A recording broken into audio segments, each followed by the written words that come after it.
Coming up on this week's edition of NCBA's Cattlemen to Cattlemen. We'll introduce you to NCBA's new president and hear what she expects for 2019. Plus, lots of great highlights from this year's Cattle Industry Convention and NCBA trade show in New Orleans. And now, a special edition of NCBA's Cattlemen to Cattlemen with host Kevin Oxner. Hello and welcome to NCBA's Cattlemen to Cattlemen. I'm Kevin Oxner. Thanks for joining us as we bring you special coverage from the 2019 Cattle Industry Convention and NCBA trade show in New Orleans.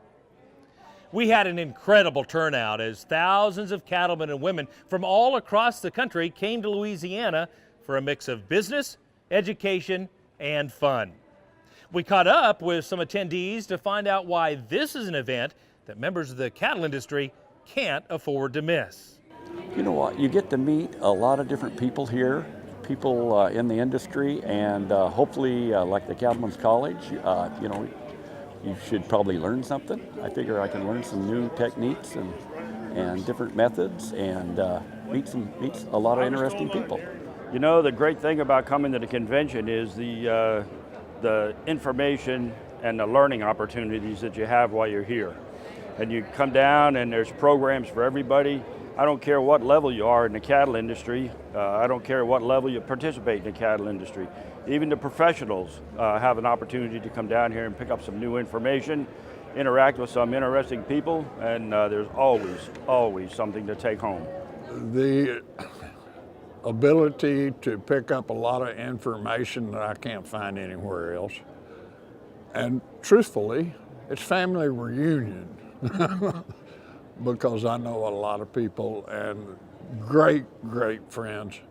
Well, the Cattle Industry Convention is really a very good place to network, meet people like-minded in the industry, and get to see some old friends, meet some new ones, and find out what's the latest and greatest things out there for us and help our operations to improve and become more sustainable, become more efficient, and just gain some good experience and good education. There's a lot to pick from. This year is a little bit special. Our dad is the NCBA president this year, so just going and supporting him and seeing all that he's done throughout the year and getting the recognition he deserves and everything that NCBA has done for the industry throughout the year. And the trade show is always good, and Cattlemen's College are just a lot of good things to pick from. I've been around the industry long enough that it gets to be just regular for us to go and see our friends and enjoy the time together and the bonding, and if you miss it, you've missed Christmas. I really enjoy it. It gives us a chance to get away, and this year it's in New Orleans, and we've never been here before, so there's a great opportunity to see some different country and see old friends. I tell you, you just meet so many nice people with the same bond. You know, everybody that's got something in common has a bond, and everybody here has the same bond. And to see everybody work together for a common goal is just, it's inspiring. One highlight of the convention is the introduction of the new president of the National Cattlemen's Beef Association. It's a big job, and the person leading the charge this year is Jennifer Houston of Tennessee. Let's take a closer look at what life is like back home for Jennifer and her family.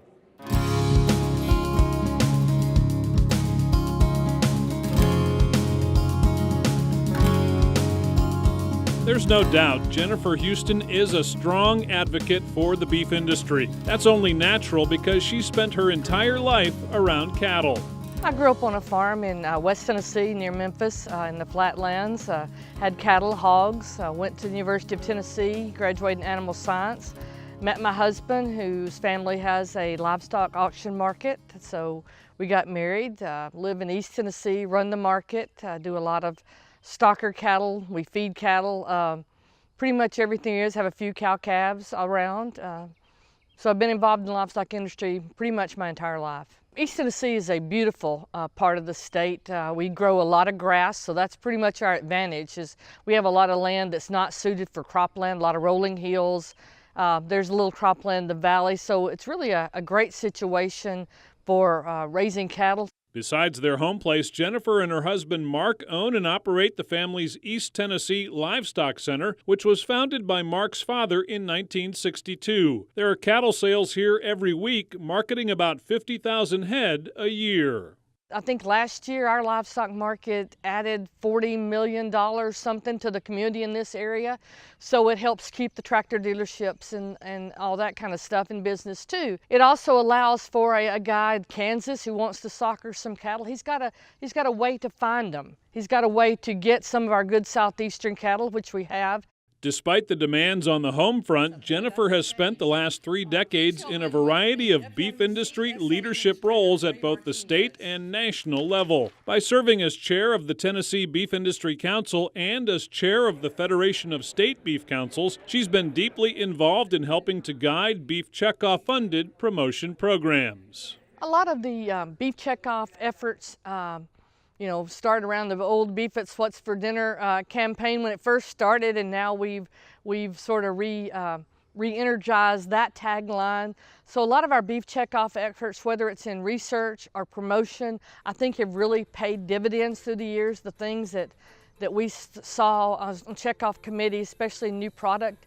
Remember when the flat iron was first mentioned in new product development? Now we see it on many menus. Beyond beef promotion, Jennifer has experience as the NCBA policy chair and as an NCBA officer, so she's seen firsthand the need to keep a strong voice for the beef industry in Washington, D.C. I've always felt that we have to speak up for ourselves. Nobody else is going to do it for you. I have been privileged to have a flexible enough schedule, I won't say enough time, but a flexible enough schedule to do a lot of volunteer work, and a lot of people can't. And so what I tell people is whatever level you're able to do it, be involved, even if it's just becoming a member. Maybe there's some time later you'll be able to go up in leadership, but numbers matter. Numbers matter at our state houses when we go to argue a policy at our state. They matter in D.C. when we go to talk about policy with our members of Congress. Now Jennifer steps into her biggest role of all, president of NCBA, where she will be only the 3rd female to lead the organization in its more than 100-year history. I think the things that mean the most to me about my time with NCBA are the people I've met, the operations I've seen. The biggest thing is we all want to stay in business. We want to sell our high-quality beef, and there's just different ways to do it. No matter what system we use to raise beef, whether we're on public lands or we're down here in the southeast with small farmers, whether they're in huge ranch in Texas or Montana. We use the systems and the resources we're given, but we all end up with a very similar high-quality beef product, and it's really sort of amazing. And the people that I meet are the absolute cream of this job. Jennifer believes cattle producers need to work together to maximize their returns, and she knows NCBA can play an important role in unifying the industry. We've got to work together, and so working together in partnerships, whether at the state level or the national level, there's certain things the checkoff can do, and they do it very well, but there's also things the checkoff can't do, the policy issues. Numbers matter at our state houses when we go to argue a policy at our state. They matter in D.C. when we go to talk about policy with our members of Congress. But the biggest thing is it's sort of a two-way street. You get involved, you're able to give your voice, your opinion, because that's where all our policy at NCBA starts, is possibly from the county level, certainly from the state level. But on the other hand, you receive information. You receive information that lets you understand all the nuances of the beef industry and all the issues that you need to be concerned with. So I think it's a win-win situation that you give your voice, but you get something back too. There's no shortage of challenges for cattle producers, but Jennifer believes there's a positive future ahead for the industry. That's due in part to younger producers she sees getting started in the business. One of the bright spots as I've been traveling is the number of 20-somethings that I see coming out of college compared to a couple of generations, or at least a generation ago, where a lot of them were not wanting to come back to the farm. We've got young men and young women that want to come back to the farm and be involved day to day. And NCBA is a part of that as we learn and we train leaders and we train young leaders in our Young Beef Leaders program to get them involved in early age, at not just the production aspect on their farm, but the big picture of what the beef industry is in all of its glory, from cow-calf to gate to plate, farm to fork, whatever you want to say. There's a lot out there to learn. Jennifer will spend each day as NCBA president working to protect and grow the business and political climate for all members of the beef industry. For her, raising cattle isn't just a business, it's a way of life. It's just something that brings me a lot of joy. You hope that you're doing some good. You feel like you're doing some good, that you're speaking up for the industry and doing things that everybody at home would like to do, but maybe they don't have the time or the energy or the opportunity to do that.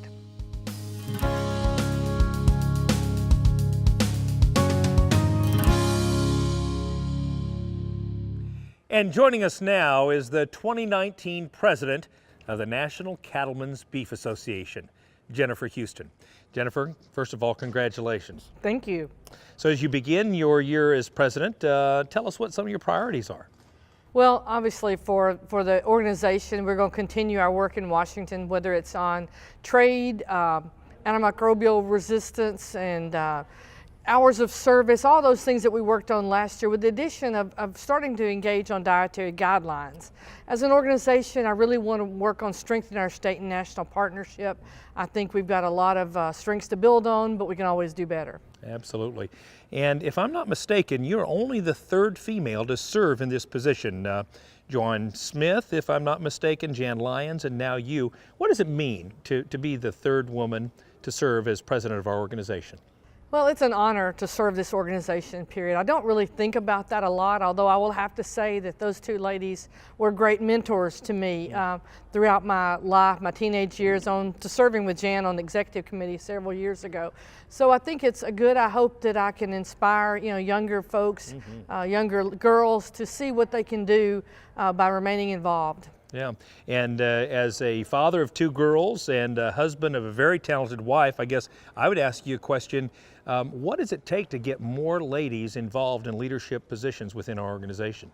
Well, first off, I think you're going to find that I won't be the last, and it won't be 17 more years before there's a woman in leadership position here. I think if you looked at our committee chairs and our state organizations, we're seeing a lot more of that. And I just encourage our women to speak out. Sometimes you're the one that needs to get involved. You're the one, if somebody has to stay at home, it may need to be the husband sometimes, but find your passion, because that's one thing I think women bring to the table typically, is a lot of passion. Yeah, I couldn't agree with you more. So we've just completed a really busy week. Do you want to share some of the highlights of the last week? Well, we had a good time in New Orleans. It's a wonderful place, the culture, the music, the food, but we also got a lot of work done. Our checkoff committees all worked on identifying priorities that their committee identified with, so that the contractors can work on their ARs. In the policy meetings, we talked about what are our policy priorities for this coming year. We heard a lot of good speakers and really got up to date on a lot of issues. So a lot of work was done, but a lot of fun was had. It was a fantastic week, I'd agree, Jennifer. And one last thing, what message do you have for cattlemen and women as you take the reins in your year as president? Well, I've got really a couple, and the first one is to get involved at whatever level that you're able to, whether it's at your county level, your state level, and obviously we want you to be an NCBA member and be involved at the national level, because that's really where you find out the issues and you really get to engage on what the issues are. The second thing is I've traveled around to state association, to county meetings, even internationally. We have a lot more that unites us than divides us, and so for this year, I want us to really focus on what we agree on and move forward. Great advice. Thank you so much. I know we'll have you on the show a number of more times throughout the year, but good luck for in your year of service. Thank you. To keep up to date on the issues facing cattlemen and women and to help make a difference in our industry, why not join Jennifer as a member of NCBA? It's easy to do. Just call toll-free 1-866-233-3872, or you can visit the website ncba.org. Still ahead on NCBA's Cattlemen to Cattlemen, we'll continue our coverage of the Cattle Industry Convention in New Orleans. That includes a talk with one of the great guest speakers at this year's event. Stay with us. We'll be right back. Simmons Brothers Limousine in Amherst, South Dakota is a fourth-generation family operation that treats their cattle and their customers right. Service is one of our #1 criteria. We offer a first-year unconditional guarantee on the bulls. Simmons Brothers breeds top-quality limousine bulls and females, focusing on the traits and the production that will put money in their customers' pockets. They were commercial cattlemen before they came into the limousine business. They're cattle feeders. They really know the kind of genetics that it takes to be successful. We're trying to bring a bull that our customer would be able to put on any set of cows, and those cows could earn a premium when he brings them to the sale barn. You can depend on limousine genetics from Simmons Brothers. Don't miss their 39th annual production sale Thursday, February 21st. Call today to get a sale catalog and to find out more.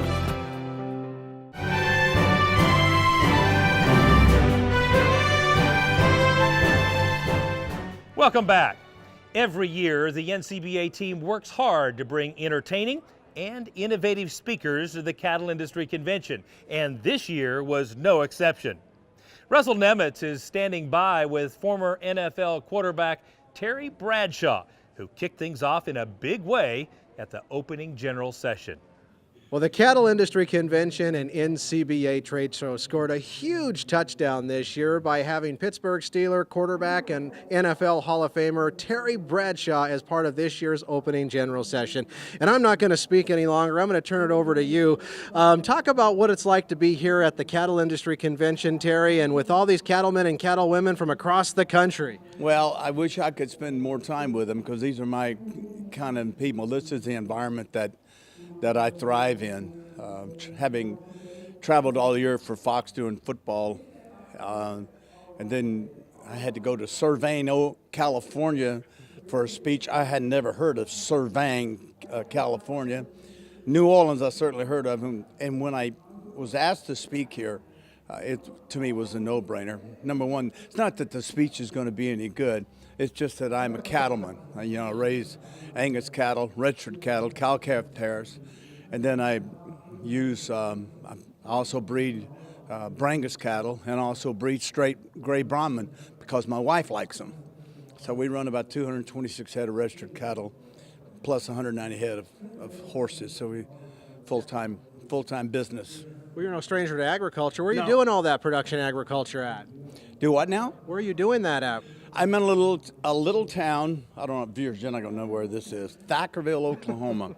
If you know where Denton, Texas is, up on 35, you go through Denton, Texas, 40 miles. You go through Gainesville, Texas, cross the Red River. You see WinStar Casinos, the world's #1 largest casino. And the very next exit is exit 5. Get off exit 5, take a right, go east 1.5 miles. My ranch stops the road.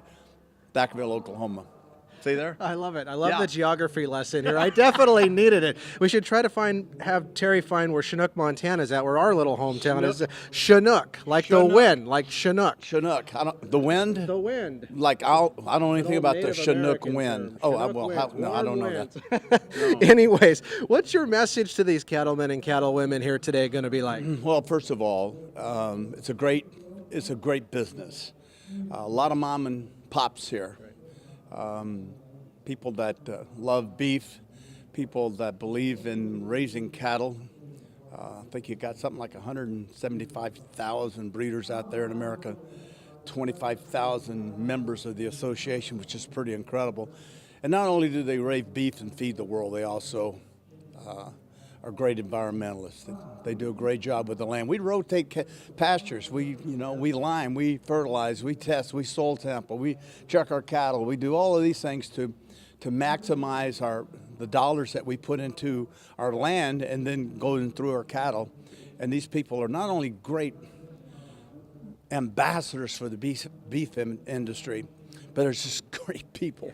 So these are my kind of people. So I'm really happy. That's kind of the message. I want to have some fun. Right. I want to give a good message. I'll do Q&A with Bobby Hebert, former quarterback of the Saints, and that'll be fun. Yeah, I got a correction earlier during an interview with him. I've been saying New Orleans this whole time I've been here. It's New Orleans. I'm finally getting it as New Orleans. You kind of New Orleans. Do you know how to spell Hebert? H-E-R-B-E-R-T. H what? H-E-R-B-E-R-T. That's it. That's good. Shocked. Shocked. I thought I had you. Well, I did get that right. But hey, before I let you go, beef is the protein of choice for these guys. Right. Do you like beef? kind of question is that? Of course, I like beef. I wouldn't be in the cattle business if didn't like beef. I love beef. Are you kidding? What's your favorite steak? Well, I like bone-in ribeye. Ooh, that's a good one. I like porterhouse. If I'm really health conscious, I'll eat a filet, but fillets lack the flavor that I like, a little fat in my meat. And then I'll have a sirloin if I'm really watching my calorie intake. There's not a piece of meat I don't like. I don't know when the last time I watched my calorie intake. You eat beef tongue? Oh, beef tongue is great. Ago. Yeah, long time. Yeah, ago. I eat everything. Everything that can go into a pot or on a grill, I eat. I love it. Well, I've talked your ear off enough. Thanks for putting up with me, and thanks for coming to the Cattle Industry Convention and NCBA Trade Show. I want our viewers to know that Russell did this in 4 takes. Right. Thanks, man. There you go. I mean, I have nothing else to say. The cat is out of the bag. Anyways, we are very thankful for Terry Bradshaw for coming to New Orleans to the Cattle Industry Convention and NCBA Trade Show. Enough from here. I'm going to send it back to studio. Thanks, Russell. Still ahead on Cattlemen to Cattlemen, we'll introduce you to the national winner of the Environmental Stewardship Award. Plus, more from the 2019 Cattle Industry Convention and NCBA Trade Show here in New Orleans when we return. Stay with us.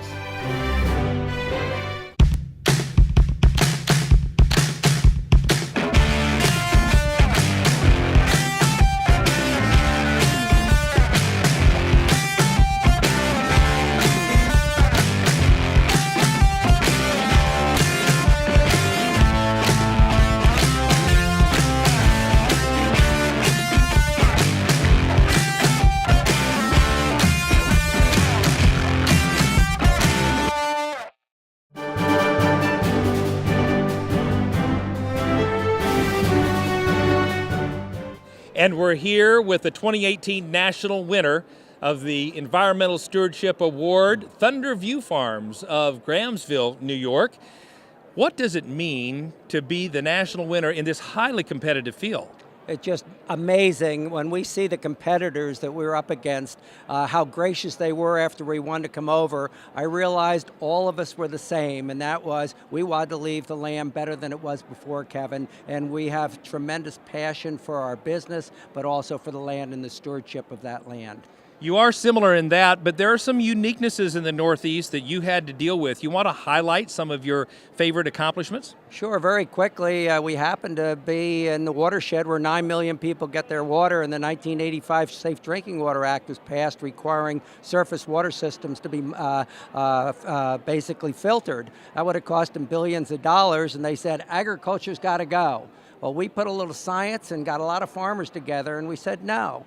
In that particular watershed where 90% of your water comes from, 85% of the land is in agriculture and forestry. It's so clean you don't have to pay any money for a filter. So it's land use, stupid. Why don't you work with us? Why don't you help us? And the rest is history. We won. Can you believe it? There's well over 250 farms, dairy and beef, et cetera, and a lot changing to beef in the area. And the good thing about this is the water now is just as clean as it was before. One of the reservoirs, the Papacton that was shown in the video, is actually now the cleanest they have, and we have agriculture in it. So we've learned best management practices, good environmental stewardship, puts more pounds on our beef, and along with that keeps the water clean for 9 million people. That's an incredible story. What do you want other farmers and ranchers to know about this program and about stewardship in general? I think they have to learn the fact that if you treat the land well, and if along with that you put in best management practices and good environmental stewardship, it actually improves your bottom line. You have, with rotational grazing, keeping the cattle out of the streams, actually having cattle with stockpile grass on in December still out in the pastures, that is good bottom line for your particular business. You actually get more pounds of beef. Along with that, you can also go a step further. We have a freezer trade business. By the way, there are people with second homes from the city that buy our beef, and they really like it. So we've put in solar power, we've put in wind power, and we're completely sustainable. So you have to take risks, you have to change with the time. My brother Phil and I think we pride ourselves in the fact in 2012 we switched the farm over to the next generation. And that's important in agriculture. You work so hard to build an operation that's economically viable, but many farmers don't make that next important thing. So I think one of the most exciting things is not only have we been recognized by the city as good stewards, and now by this wonderful organization nationwide, but we've also taken action to transfer to the next generation and beyond, and it's pretty exciting. It was very easy for Phil and I to allow the next generation to take over the decision making. Of course, we guide them still. Absolutely. Well, you're leaving a wonderful legacy and certainly in good hands. 3 generations of Combs family represented here. Congratulations once again. Let's head back and take a little deeper look at Thunder View Farms, our 2018 National Environmental Stewardship Award winner. In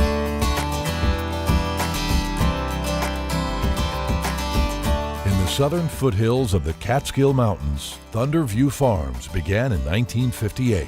When Phil Coombe added 6 head of registered Aberdeen Angus cattle to the family farm on South Hill.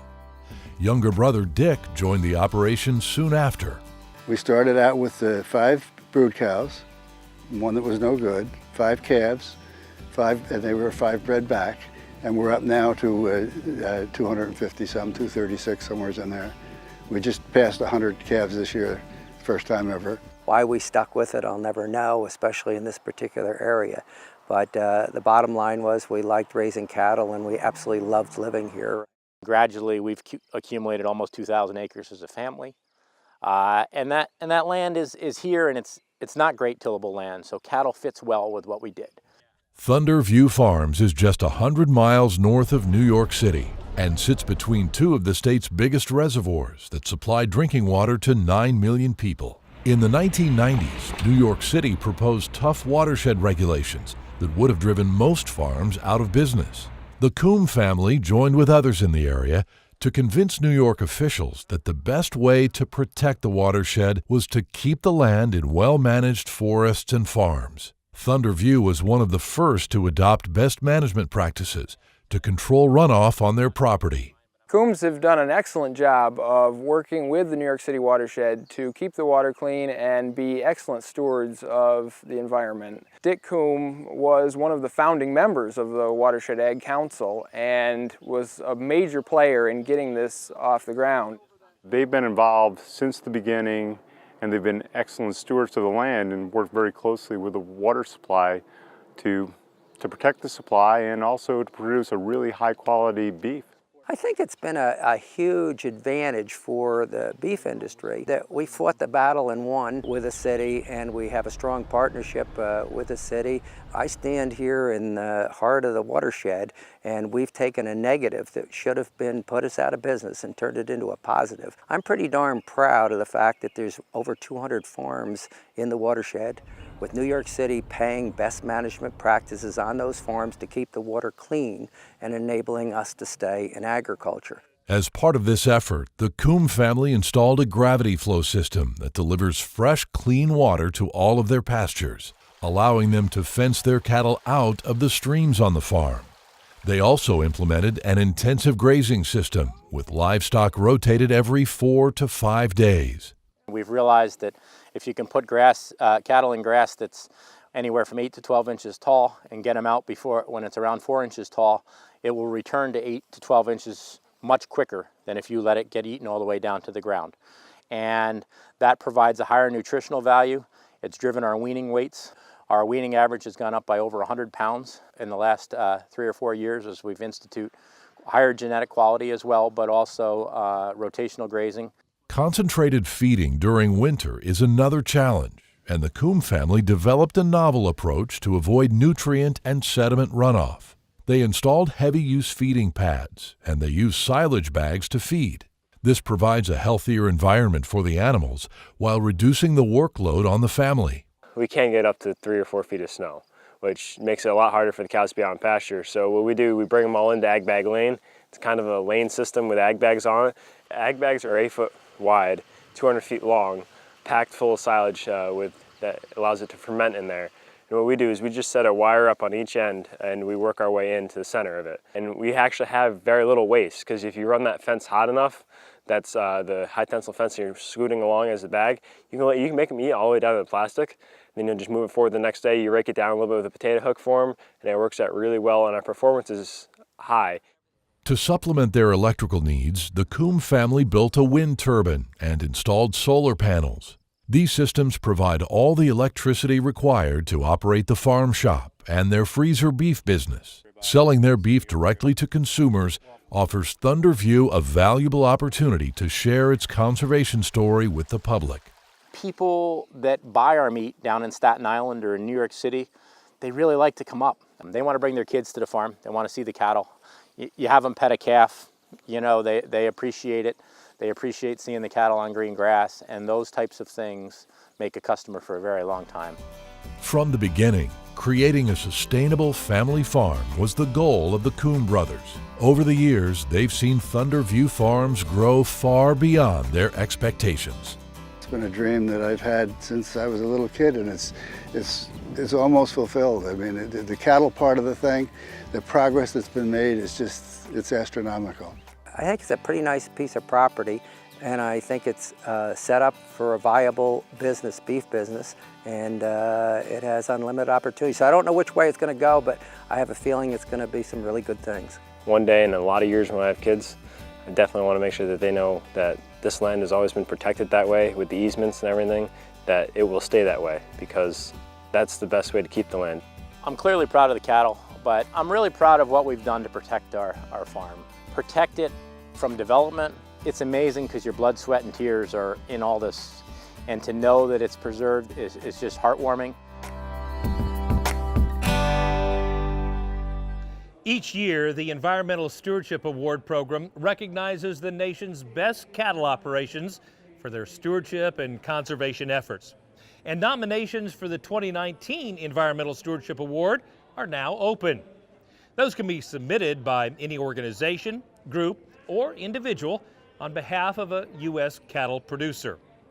To download a nomination packet or learn more about the award, visit environmentalstewardship.org. Still ahead on this special edition of Cattlemen to Cattlemen, we'll show you a powerful new tool that can help ranchers in their fight against prickly pear. Stay with us. We're back in New Orleans right after this. Looking for an advantage in your cattle business? Then join the wave of commercial cattlemen who are seeing the value of Hereford genetics. Breed back is just absolutely phenomenal. I'd say probably 80% of our keeping heifers were baldy this year, and just can't say enough good things about them. Since we started using Hereford bulls again, I've for sure probably seen 15 to 20 pounds on our weaning weight. I think our Hereford baldy heifers, they'll be a little more fertile, have a little more longevity. Hereford bulls and females maximize the value of your herd, improving fertility, feed efficiency, docility, and more. Hereford really has a big impact over other breeds when it comes to that heterosis and hybrid vigor. It's really humbling to visit with these cow-calf producers and see these 100-year commercial ranches coming back to Hereford. They've seen the differences, they've seen the genetic progress, they've seen the difference in the cattle. The science shows Hereford genetics pay. Don't miss out on the Hereford advantage. Discover the bald-faced truth about Hereford genetics at the website herefordtruth.org.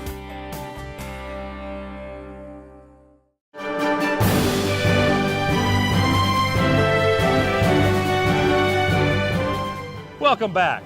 One highlight here in New Orleans is the NCBA trade show, where attendees are looking for ideas and products to help improve their operations.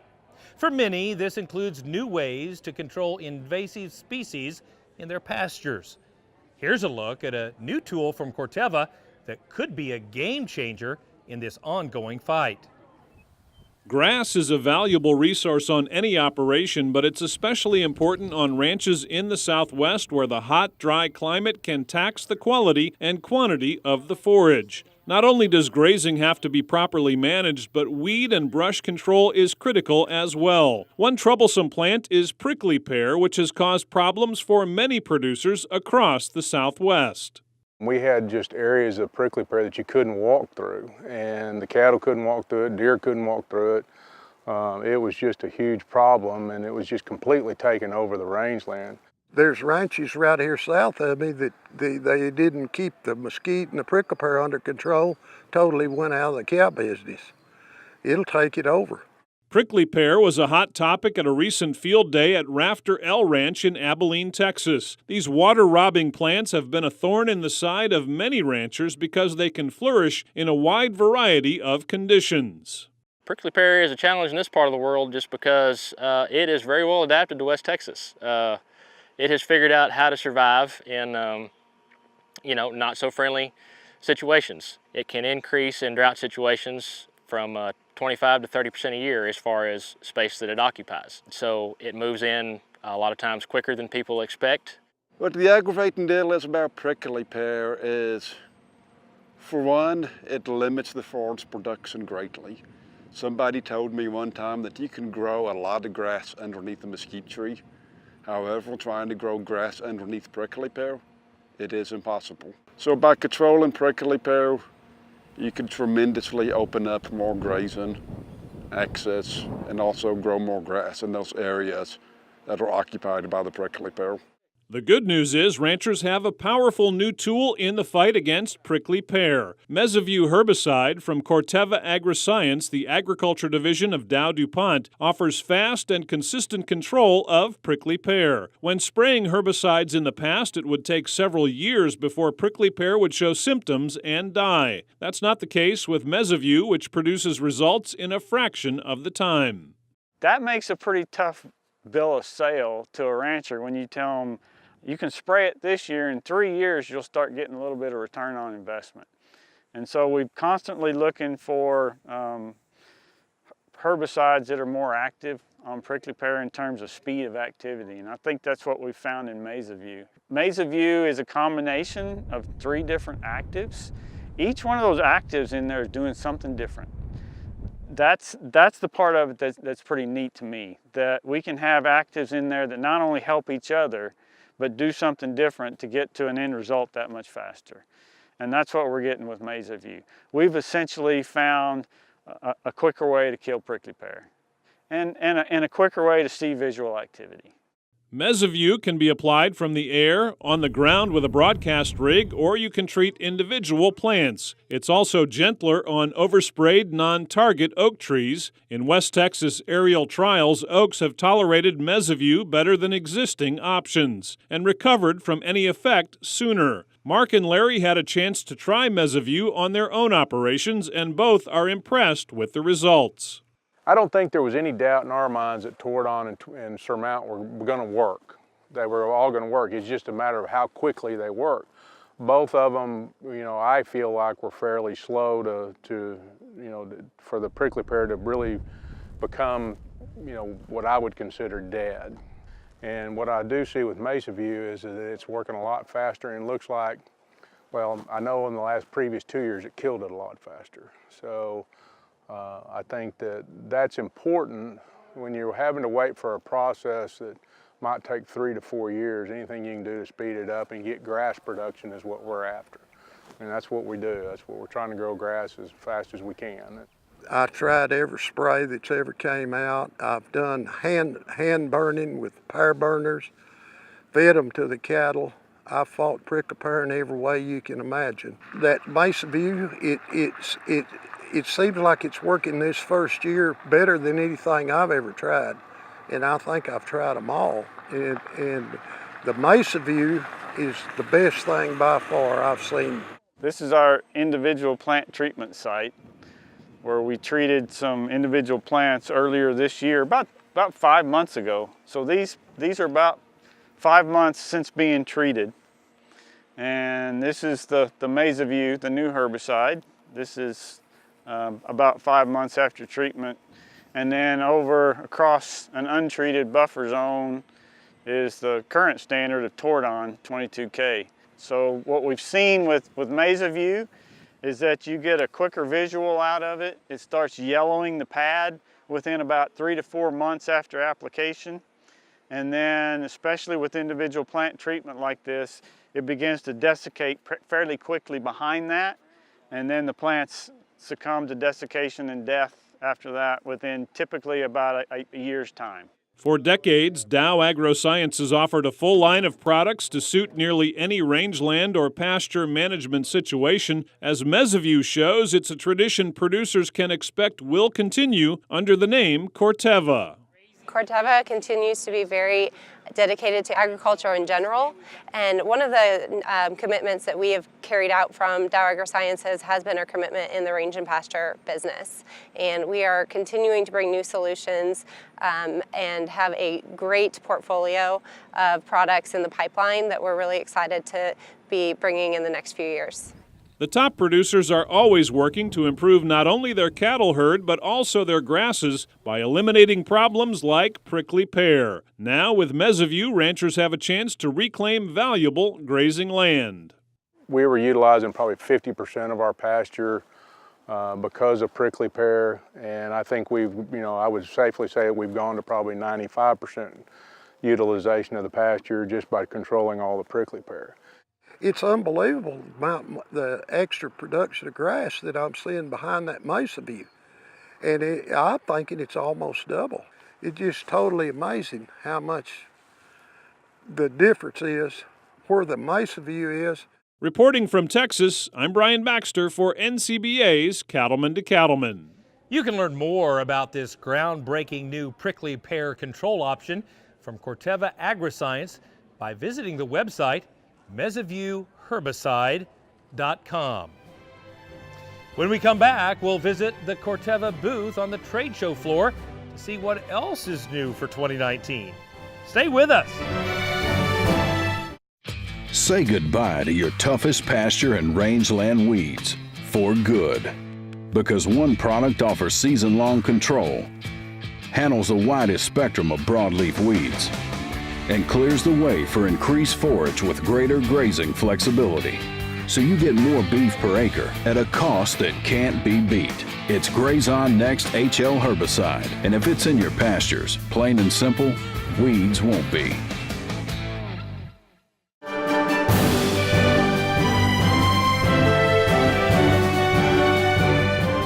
Welcome back to Cattlemen to Cattlemen as we bring you the sights and sounds of the 2019 Cattle Industry Convention and NCBA Trade Show. Let's head to the trade show floor where Russell Nemitz has more from the Corteva booth. Well, for a lot of folks, the name Corteva AgroScience might be new. Formerly Dow AgroSciences, but these folks are certainly no strangers to the U.S. beef cattle industry. And with us from Corteva AgroScience is Damon Palmer. And Damon, let's talk about the transition now. We've talked about it before, but it's always good to remind folks a little bit about where you guys are headed with the new name, the new company, formerly Dow AgroSciences. Yeah, Russell, thanks. It's been a journey as we've built this merger. And so we're excited for the first time at NCBA to be able to talk about Corteva. Last year this time we still were not using the Corteva name, and so it's great to be here and talk about Corteva, the commitment we've got to the industry, and how we can continue to support ranchers and farmers throughout the country. Well, new name, but the same old commitment in the area of research and development and product innovation. Talk about some exciting new products here in 2019. Yeah, so, there's been questions through the merger, how's the range and pasture business going to work within Corteva? And it's a big commitment that we have globally to the pasture business at Corteva. Here in the U.S., we're very excited really to be on a journey of innovation. And so we have we hope to have 3 products in 3 years that we're going to introduce. We started first with Mesaview, which we're actually selling in the marketplace today. And then here at NCBA today, we just announced our newest product that we hope will be available pending regulatory approval in 2020, and that's DuraCore herbicide. So as we're on that journey for 3 products, we announced the second one today. Well, of course, the whole goal in the research and development area and the area of innovation is to help these cattlemen and cattlewomen become more profitable out there by controlling those profit-robbing weeds. Yeah, research has shown time and time again that you can replace a pound of weeds with a pound of forage. And that's really what we try to do through the products, the services, the technology that we've got. Pasture decline often starts with weeds, and so we can help on the weed side, and then we've also got some great solutions for brush if your pastures have gone into that much decline. But we talk a lot about sustainability in the beef cattle industry, and there's the economic sustainability that you talked about, but these products and services we offer, they actually help on the environmental sustainability side as well, with biodiversity and keeping grazing lands in good shape. And of course, for over 20 years, you folks have been big supporters of the Environmental Stewardship Award program. We have. So I think we may be entering our 21st year, and we're excited to do that again. It aligns so well with what we did from a heritage Dow AgroSciences standpoint, but as we build this new company in Corteva, and we reach out and we enrich the lives of producers and consumers, really for generations to come. Nothing embodies that really like the ESAP Environmental Stewardship Award program. Absolutely well said. No doubt some exciting times for you folks here at Corteva AgroScience, and of course for all those producers watching at home. With that, Kevin, we'll go ahead and send it back to you. Thanks, Russell. Now, if you want to find out more about weed control and forage management, a great resource is the website rangeandpasture.com. Still ahead, it's time for another visit with our good friend, Baxter Black. So stay with us. We'll be right back. When it comes to the beef business, there's no room for gray area. The decisions being made in Washington affect the future of the beef industry, the livelihood of your fellow farmers and ranchers. Your National Cattlemen's Beef Association knows there's what benefits cattlemen and there's what doesn't. To us, it's as clear as black and white. Visit joinncba.org to learn more. When a new calf hits the ground, his clock starts ticking. A belly full of colostrum gives him his best odds, but if he doesn't get any, his time starts running out. That's when you grab a bag of Oxford Ag Colostrum in their patented feeding system. Fill them with warm water, shake it to mix, feed it with a tube or nipple, and you are done. No bucket, no bottle, no mess, and right on time. Get yours at oxfordag.com. Costs less than a dead calf. Did you know that Prefert makes over 1,000 different farm, ranch, and rodeo items? And now, thanks to Prefert Direct, it's easier than ever before to get access to every item Prefert makes delivered direct to your local dealer. For more information about Prefert Direct, visit us at prefert.com. Prefert, America's #1 name in farm, ranch, and rodeo. Dear Hollywood, making a Western movie implies an obligation to a higher standard. Gene Autry, Rex Allen, John Ford, and John Wayne, they understood this. They acknowledged the responsibility they bore to the generations of young minds who loved their movies. We'd be hard put today to name a Western movie you could take a 12-year-old to. Brokeback Mountain, Unforgiven, and now we got Deadwood on TV. I'm sure this sounds like wishful thinking, but why is it necessary to unearth the feet of clay of our heroes? No one knows better than real cowboys that the images portrayed in the old movies were through rose-colored glasses.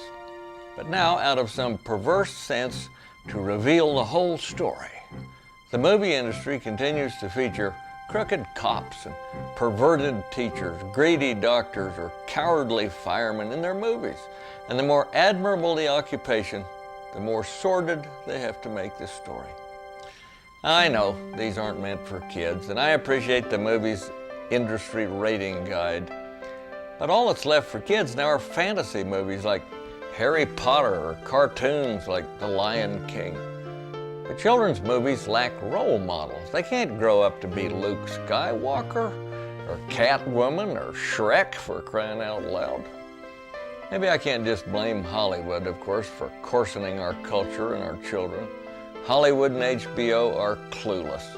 It's like trying to explain that it's bad manners to chew with your mouth open to a pack of hyenas. We've all contributed. We let it happen. We let them destroy our collective sense of decency.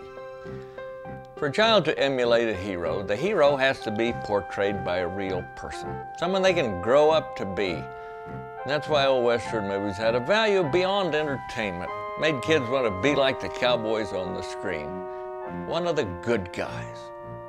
So do your kid a favor. Watch some old Western movies with them and let them see what real human action figures look like. Next thing you know, they'll be wanting to buy a horse. This is Baxter Black from out there.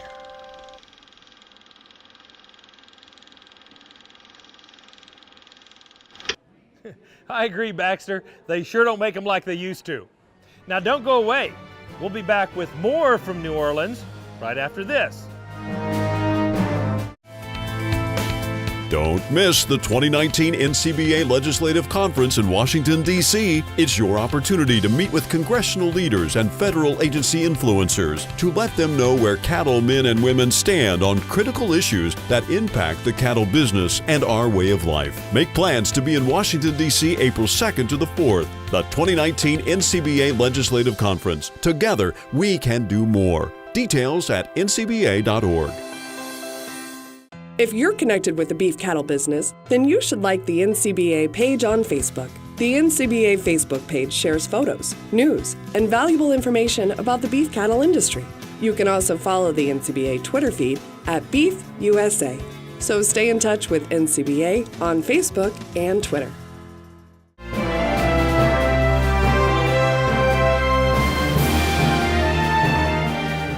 Welcome back. We're in New Orleans for the Cattle Industry Convention and NCBA Trade Show. Now, if you'd like to stay up to date with what's happening with NCBA's Cattlemen to Cattlemen, you can find us on Facebook. We keep you posted with information about upcoming shows, farms, and ranches we're visiting around the country, and we share legacy photos too. So check us out on Facebook. Well, that wraps up this edition of NCBA's Cattlemen to Cattlemen. Thanks so much for spending time with us. We'll see you again next week, right here on RFD TV.